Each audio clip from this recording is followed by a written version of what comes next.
Thank you very much. We have a couple of people in line to comment. Mr. Hall? You know, the most amazing thing about this is I turned my light on when you walked up so I could beat Mr. Hayford. Not competitive at all, right? Saturday was an amazing event, Teresa. Yeah. You did a wonderful job.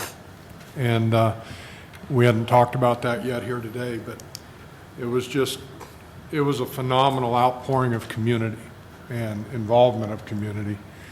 And it's just exciting to see what we can throw together and help you take to the next level next year. But it was amazing.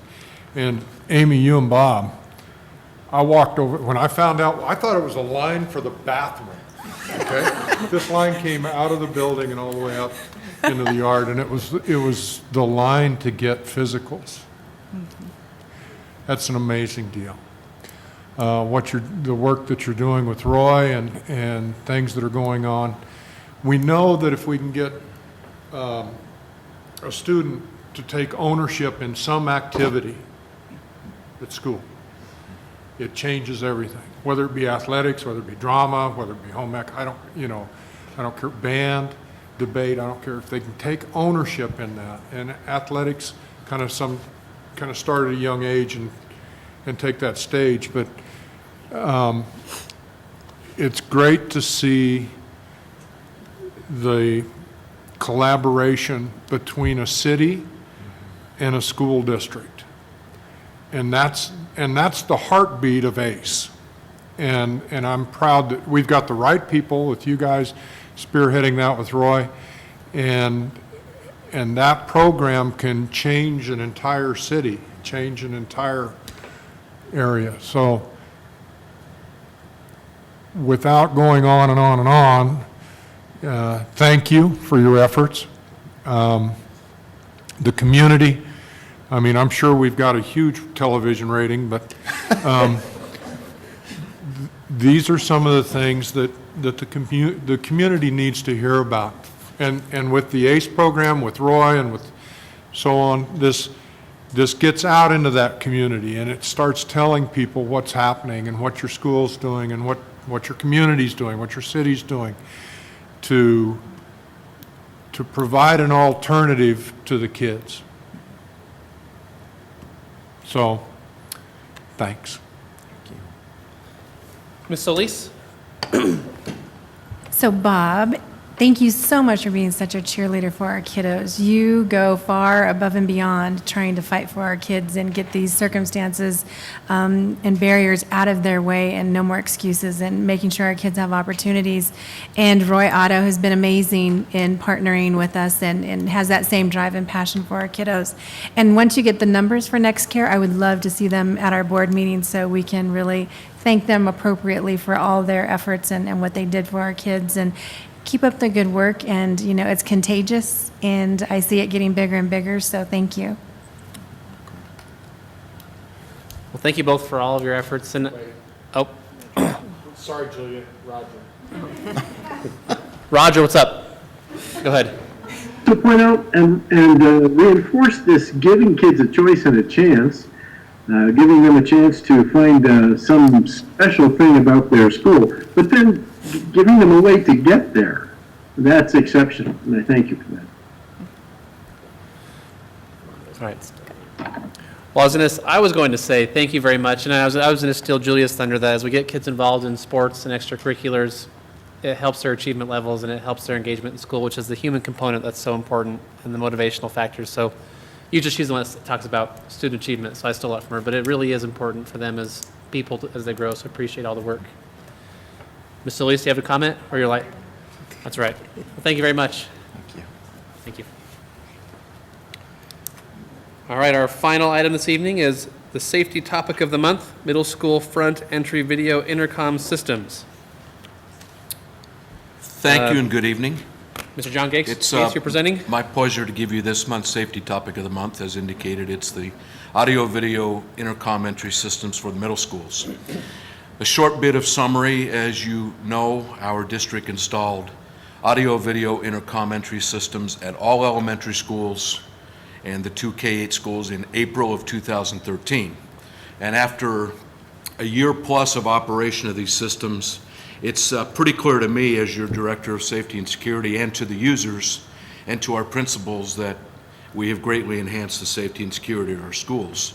While analyzing the effectiveness of those 16 units, I specifically looked to expanding the use of this device at some other schools. And after some analysis, it was deemed possible and practical to install them at all 4 middle schools, Brentwood, Heath, John Evans, and Franklin, and Jefferson High School. So those systems have been purchased.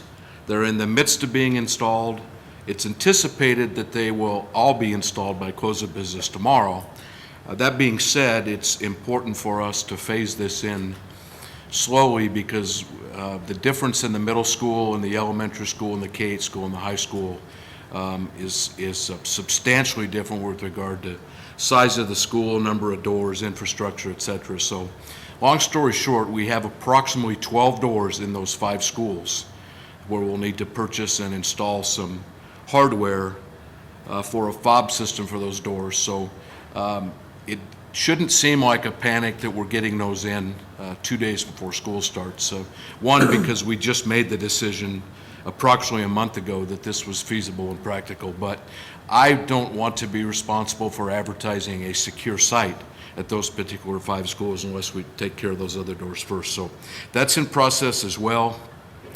We had some discussion a month or so ago about what to do with John Evans, and the simple fact is we have purchased and are installing a system for John Evans in spite of the fact that that school will be occupied only another year. When the school goes down, the intercom system won't go with it. We'll be able to take that out pretty easily and keep it as a spare. So while we discussed perhaps not installing one, I think our staff made the right decision to install it to keep our John Evans students and staff safe for the remaining year in the school. Not to mention the infrastructure of that school and the round nature of it would suggest that we need one anyway. So that will mean that when these systems are installed and operational, we will have the audio-video intercom entry system or another form of front door security at 23 of our 26 sites. For the 3 we will not have, specifically West Central and Northridge, I'm not prepared to tell you it's not possible to put them in. I'll continue to look at that the next year, but certain factors would lead me to believe that it will be challenging, i.e. the fact that all 3 schools have over 1,000 students. 2 of them have in the vicinity of 1,500. They all have approximately 50 exterior doors. Now, obviously, we don't have that many open. Part of my discussion with the principals will revolve around what doors do you have open and why are they open? Can we close some of them? But the key factor in that regard is that we have 3 civilian campus security officers at the 3 high schools. So once we get them installed and we have 23 of our 26 sites secured, I will be really happy and think that both the board and our administration has made the proper decision over the last 16, 17 months to exact this process. And with that, I would be happy to answer any questions that you might have. Ms. Solis. I know that it's really important that our students are safe and our staffs are safe. I just wonder if we make sure that we put in place systems to make sure our parents still feel welcomed. I know if that's not what you're used to, or you're not part of the communication discussion and you don't necessarily get to go to the school all the time, that could be kind of overwhelming and intimidating. So I'm just hoping that we put that amount of time in making sure that we educate our parents and that they understand the system and that we're still welcoming once they get in that door. It's a great point, and we considered that at first, especially with the elementary schools that have the most parental visits, and there was a little pushback at first. I mean, the parent was used to simply walking up to the door and walking in, and while we want them to feel welcomed at all costs, some of them felt like it was an inconvenience, but I get quite a few comments via email, phone message, or more often at the schools, and I've not had a single complaint in all of our schools. I think the parents understand that, yeah, it might be a little bit inconvenient to have to walk up to the door and push a button, but the fact of the matter is that our administrators and our clerical personnel have been trained. If you know who's outside, let them in. That's not the design of the process. The design is that we have a mechanism in place for people that you may not know that are visiting your school. So we certainly do want them to feel welcome, and initially there was a little pushback, but that's been roughly a year since I've heard anything adverse, so we'll certainly keep that in mind, though. Mr. Hall? Did I understand you correctly that we've got a physical presence, though, in our, a deterrent presence in our high schools? High schools and our middle schools. And middle schools? 15 campus security officers spread out through those, Okay. through 7 schools in this case. Okay. Well, many times that's better than electronics. So I thank you for your diligence with this. And the decision with John Evans speaks to the heart of how security is felt in this district. The building may be going away pretty quick, but it doesn't matter. We're still going to secure it in a time. So thank you. Thank you. Any additional questions? If not, thank you very much. Thank you. With no additional business to discuss, I call this meeting adjourned. Thank you.